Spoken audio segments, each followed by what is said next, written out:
Assalamualaikum warahmatullahi wabarakatuh. Mohon izin atasan, izin memperkenalkan diri. Saya Desi Adina Putri dari Program Studi Penyuluhan Pertanian Berkelanjutan kelas 1B. Sebelumnya mohon izin untuk share screen.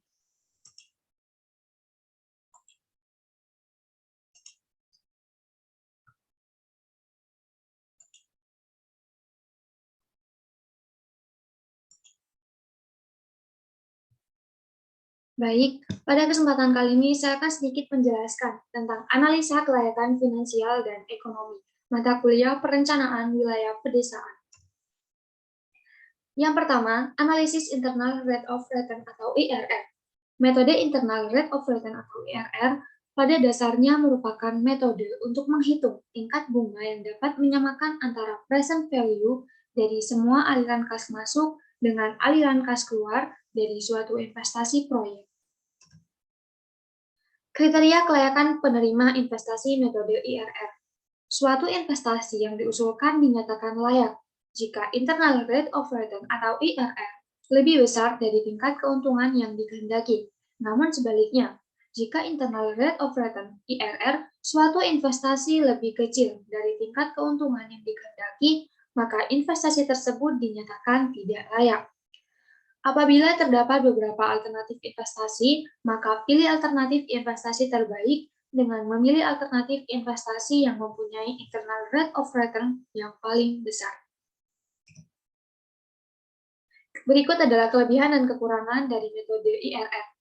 Kelebihan yang pertama yaitu menghindari pemilihan rate of return minimum yang diinginkan. Yang kedua, memperoleh rate of return yang sebenarnya. Yang ketiga, berdasarkan preferensi rate of return yang sebenarnya, bukan sekadar selisih NPV. Dan yang terakhir, tidak memiliki beban untuk menginvestasikan kembali seperti yang digambarkan pada metode NPV. Untuk kekurangan yang pertama, lebih rumit, terutama jika aliran kas bersih tidak sama untuk setiap periode.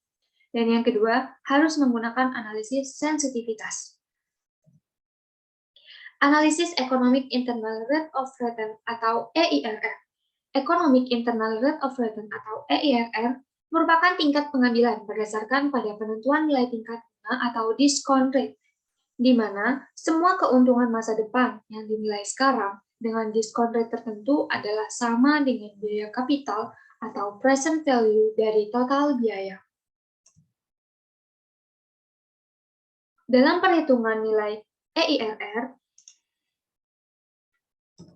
EIRR adalah dengan cara menggunakan beberapa tingkat bunga. Guna perhitungan IRR, dipilih tingkat bunga yang menghasilkan NPV positif yang terkecil dan tingkat bunga yang menghasilkan NPV negatif terkecil. Selanjutnya diadakan interpolasi. Apabila EIRR lebih besar dari social discount rate, yaitu 12%, maka proyek dinyatakan layak.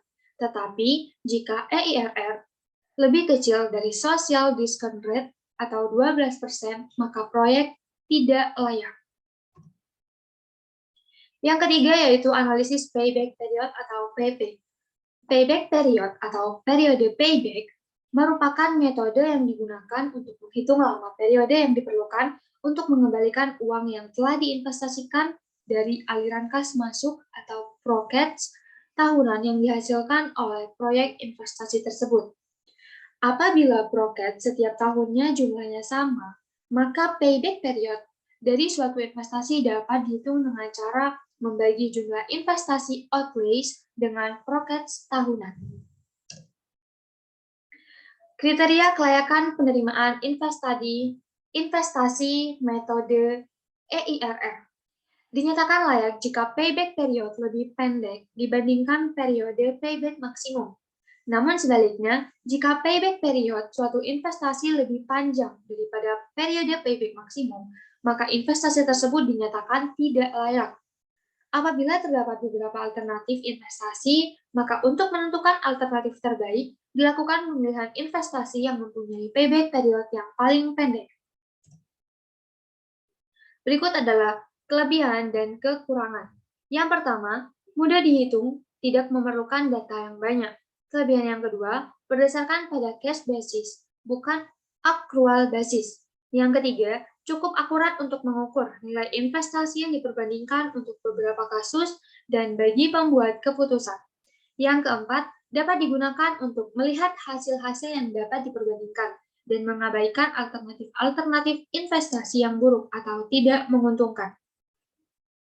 Dan yang terakhir, menekan pada alternatif-alternatif investasi yang memiliki periode pengembalian lebih cepat.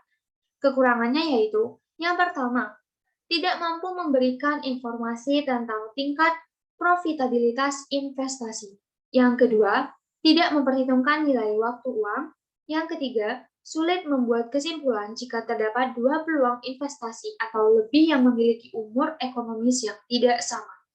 Dan yang terakhir, tidak memperhitungkan pengembalian investasi setelah melewati waktu payback period. Analisis Life Cycle Cost atau LCC. Life Cycle Cost Analysis atau LCCA merupakan konsep kunci dari manajemen aset, berupa suatu metode analisis secara teknis yang dikembangkan berdasarkan konsep ekonomi untuk mengevaluasi efisiensi jangka panjang dari beberapa alternatif investasi yang tersedia. LCCA merupakan salah satu tool yang sangat penting untuk membantu dalam pengambilan keputusan. LCCA bertujuan untuk melihat alternatif investasi mana yang memenuhi persyaratan kinerja yang ditetapkan dan yang memberikan harga atau pembiayaan jangka panjang yang terbaik. Periode analisis dari LCCA. Untuk memungkinkan analisis yang dilakukan, memberikan hasil yang cukup reasonable, Federal Highway Administration atau FHWA menetapkan bahwa periode analisis untuk LCCA dipekerjakan di bidang jalan harus cukup panjang, setidaknya selama 35-40 tahun.